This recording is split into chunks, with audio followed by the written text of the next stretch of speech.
Hey everyone, today I'd like to invite you to have a look at China with me, and specifically the languages in China and the pretty interesting status of Chinese, which is not just one language, but basically a group of languages. The map that we're using here is a little older. You might have guessed from the way it says Soviet Union instead of Russia here in the north. In fact, it's from 1989 and shows the Asia Pacific region. It's from the National Geographic magazine, and it was recently sent to me together with a couple of other really interesting maps that we're going to go through over the next time.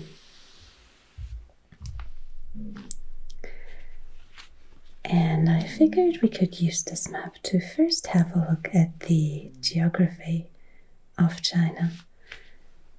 I like this one because the borders are marked with different colors and they're easy to distinguish. So let's start here. We have Beijing, the capital. And if we follow the border north, we can see here that China borders on North Korea. Then here we have the border to what is now Russia. And as we're coming back down towards the south, we trace the border to Mongolia, and this area here is Manchuria.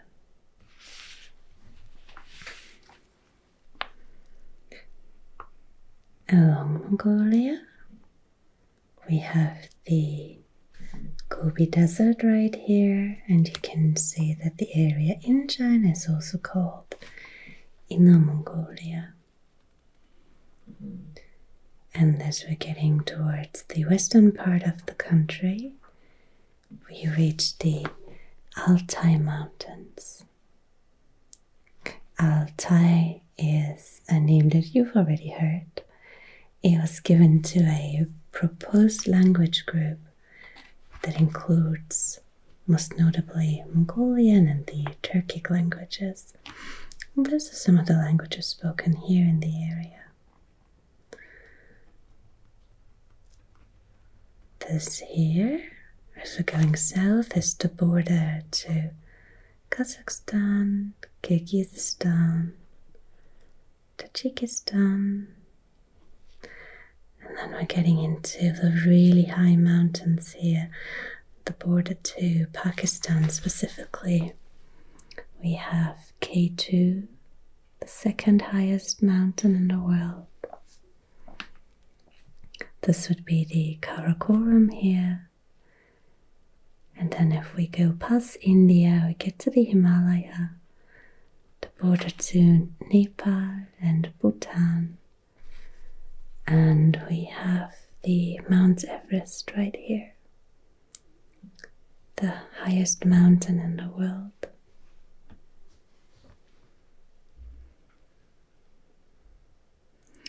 And you can see there are some parts with border disputes, both on land. There are also some border disputes at sea, but we're going to skip those parts.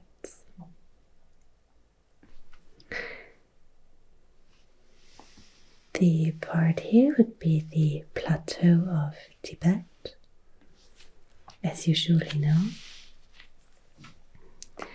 And you can tell that the land descends towards the ocean as you have all of these rivers moving down here.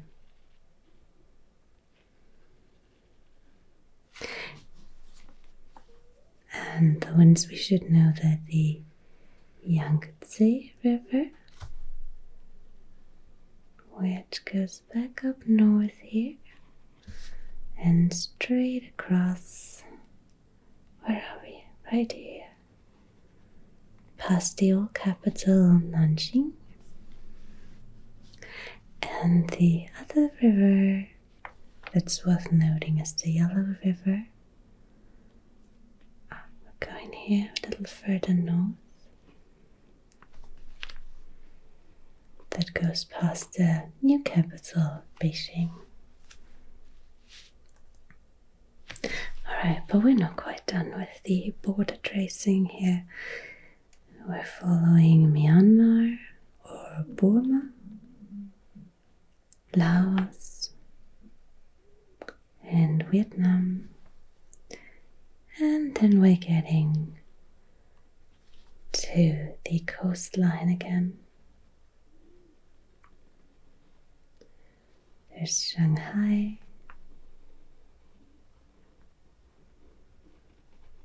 Right, and here we're back where we started.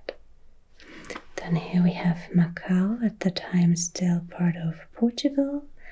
And here's Hong Kong, which at the time is still listed as part of the UK.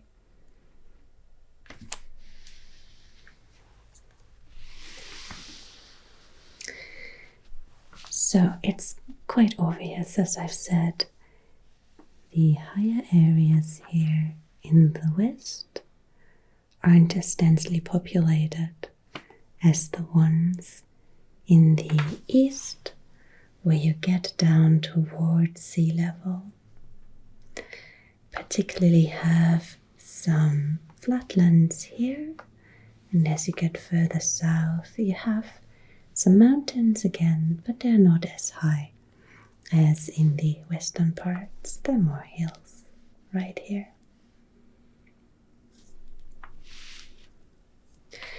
So China's also protected by some geographical facts. Basically, we have the Karakoram and Himalaya mountains, which form natural borders, the Altai Mountains and the Gobi Desert.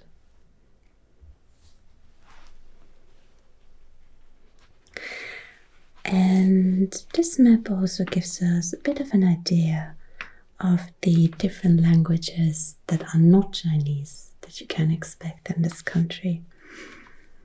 On the border to North Korea here, you can find speakers of Korean. There are speakers of Mongolian languages in Inner Mongolia.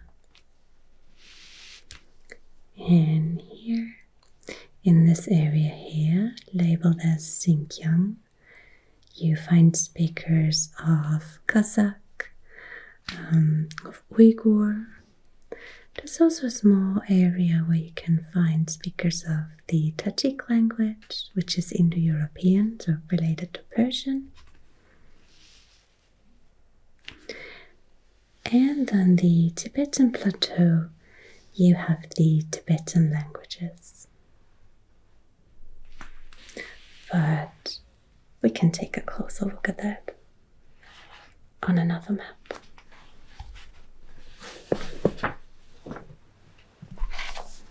So let's use this Metzler Lexikon der Sprache. And it gives us a great overview here of the different language groups.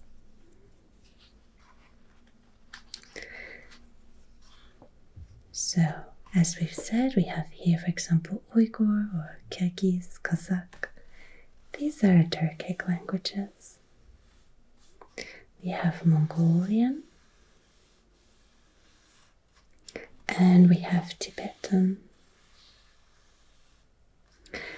Turkic and Mongolian are sometimes put together under the Altai grouping, together with the Tungusic languages, which include, for example, Manchurian or Manchu, which is listed here. So these are independent language families we've talked about before. Tibetan is usually classified together with Chinese as Sino-Tibetan language group. And Tibetan itself has 3 different groups within the family. It's also related to the Burman languages that are listed in red here, which you can find in the southwestern part of the country. You also have Thai languages here in green. Again, it makes sense, we're close to the Southeast Asian states here. And there are some languages where the classification differs a bit depending on what kind of sources you read, like the Miao Yao languages in a darker shade of green. I guess this is a bit hard to differentiate, I find. When it comes to these minority languages, you do have official status for some of them in China, particularly in their local areas. So, for example, Mongolian, Uyghur, or Tibetan are used in schools, so children receive their education in their local language. Back in the 1950s, the language policy in China was similar to the one in the Soviet Union. So the idea was that every ethnic group should be educated in their particular language, as language was seen as an important factor in their own identity.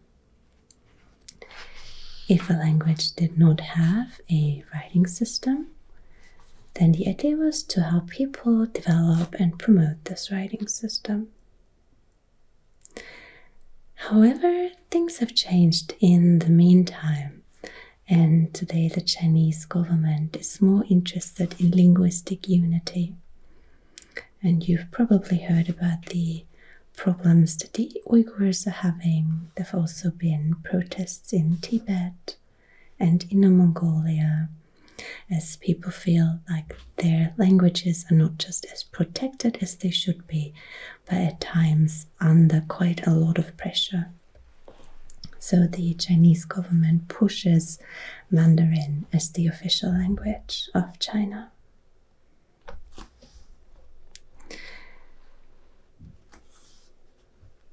When it comes to Chinese, I find there's a really interesting aspect here on this map. So we've talked about the Turkic languages. That's quite a long list. The Thai languages, Tibeto-Burman languages, all long lists and a lot of diversification within the families. And then when it comes to Chinese, over here, you have a list that's just as long. And yet, a lot of people think of Chinese as a singular language, so similar to English or German or Spanish. And maybe you've heard that there's 2 versions, there's Mandarin and there's Cantonese, which is listed here on the Yue, spoken in the very south. But the situation is actually even more complex than that. And I think it's best to switch to a different, somewhat simpler map to look particularly at this part here. So we're closing up the chapter on the minority languages that are not Chinese.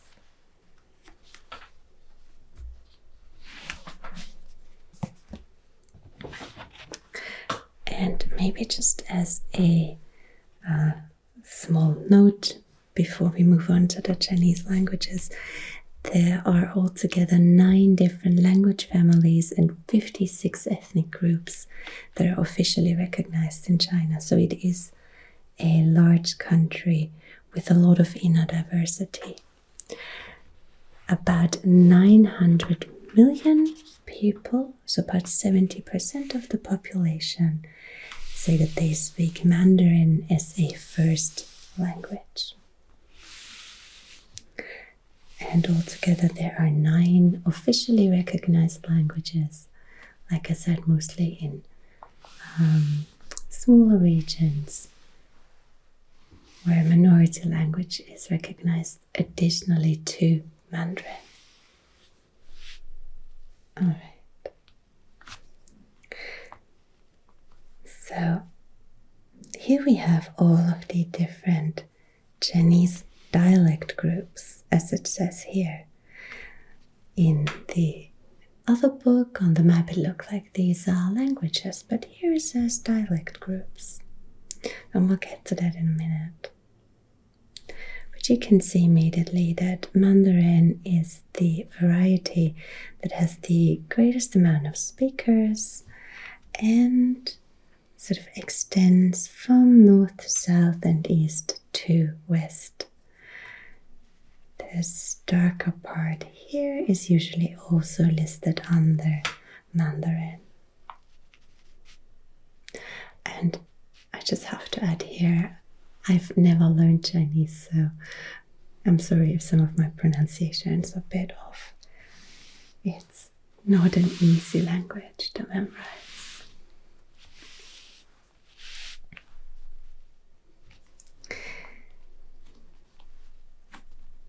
So, and then here in the southeastern part of the country, we suddenly have a lot of different dialect groups.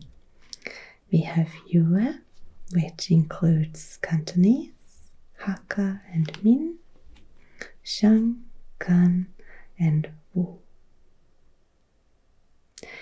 And I find it really noticeable, just in terms of geography, how you have Mandarin in really the overwhelming part of the country, and then in this smaller region you suddenly have so much linguistic diversity.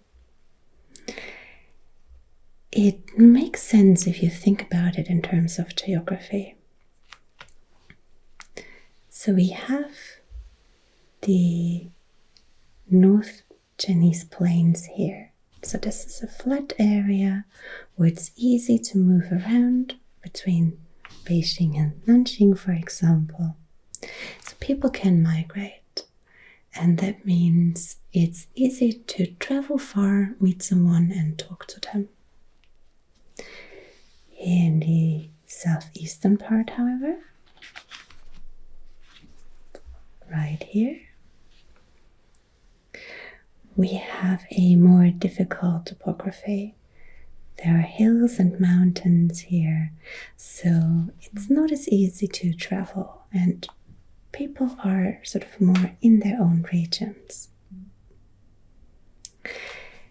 The other thing is, when the Mongols conquered China about 800 years ago, people were forced to move south. So Chinese originates more from this area here. And as they moved south, people encountered other languages that might have had an influence on the development of these different dialect groups. Now, how different are these dialect groups? The answer is very different.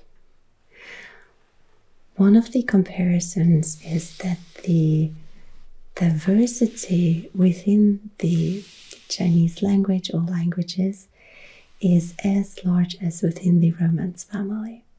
So people might be speaking Portuguese, French, Italian, Romanian, and it's all listed as one language. Some of these might have developed even further. So I've also seen accounts that say the inner diversity is as large as within the entire Indo-European group. So people can't understand one another. There are different versions of Mandarin as well, but those are close enough that you can talk to one another. But especially here you have a huge variety, and the languages that are used differ not just in terms of pronunciation, but also in terms of word order, grammar, tonal system. So you really have to sit down and learn them if you move, for example, from Shanghai to Hong Kong. And it does take a while to learn these different so-called dialects.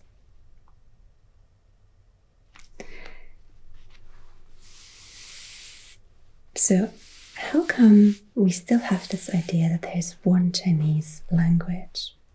It mostly has to do with language policy on the one hand, and on the other hand with the particular writing system that the Chinese languages use.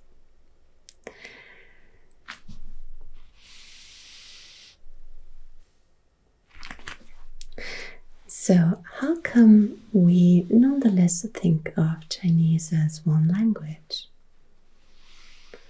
Of course it has to do with policy today, but it also has a lot to do with the writing system and the way China developed over hundreds and hundreds of years.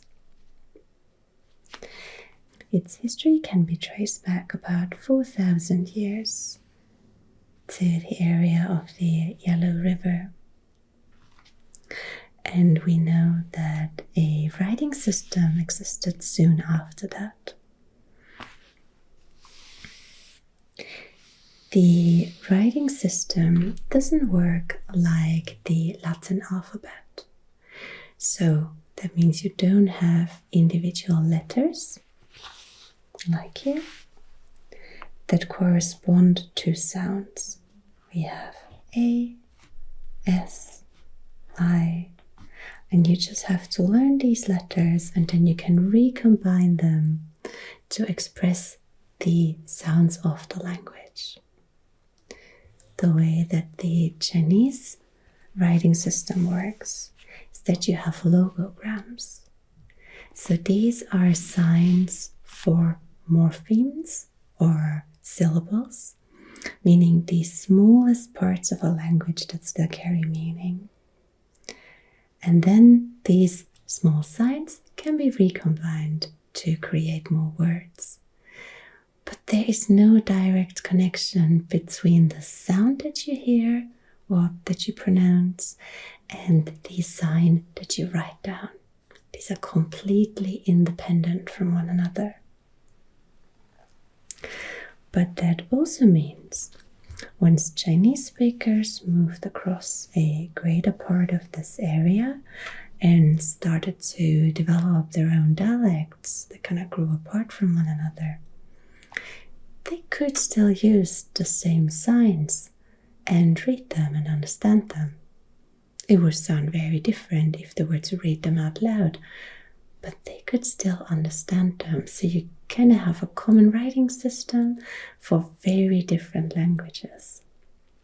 And that, of course, also gave foreigners the impression that Chinese has one common language.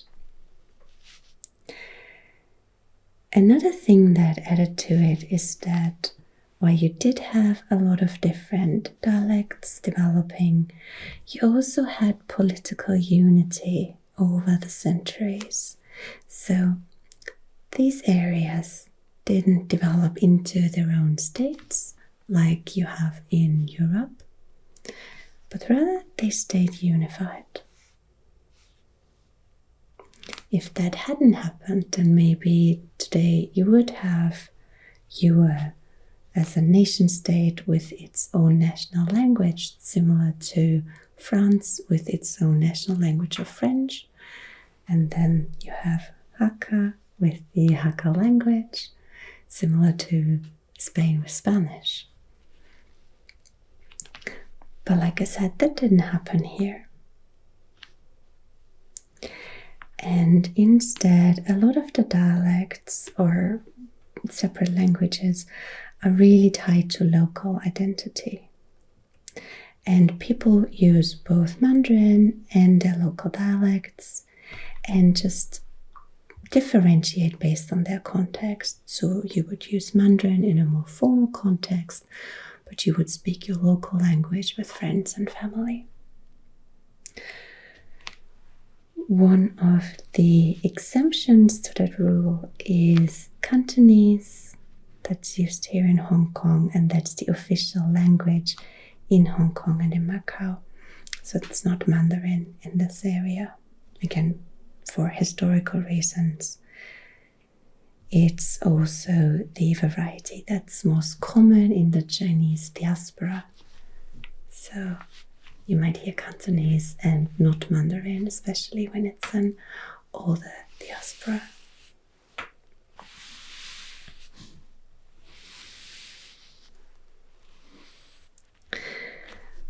All these varieties, except for Min, can be traced back to Middle Chinese, which was used between roughly 200 and 1200 BC. Min probably developed a bit earlier than that. And we have evidence of that development because some of these varieties were also written down.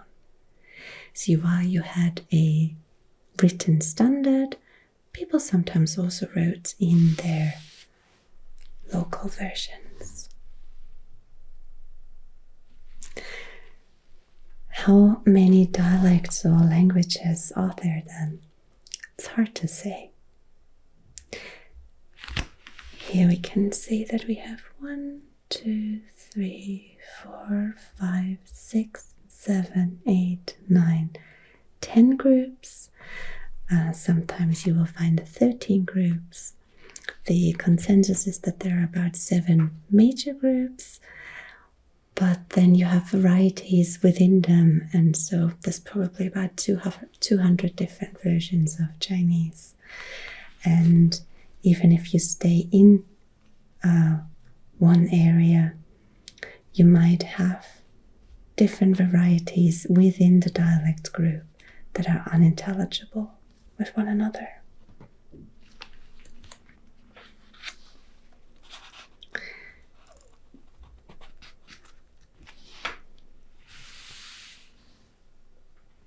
And the reason that Chinese is pretty difficult to learn actually also lies with the writing system, because there's just quite a lot that you have to memorize. The language itself, or the languages in terms of grammar, are actually relatively easy if you compare them, for example, to German or Russian. The tones are a little intimidating, but I think you develop an ear for them after a while.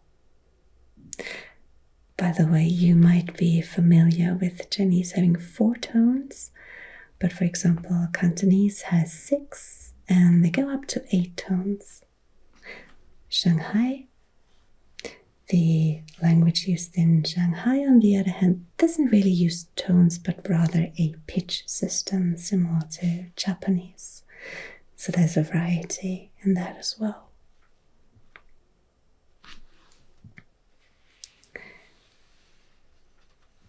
There have been attempts to simplify the writing system, and you can also write Chinese languages with Latin letters. That's called pinyin.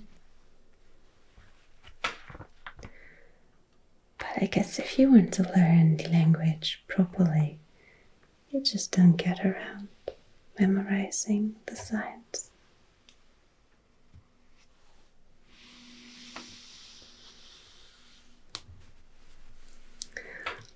Alright, so there was a short introduction to a huge area with an incredible linguistic diversity, and I think quite a fascinating group of, well, languages or dialects, whichever you want to call them.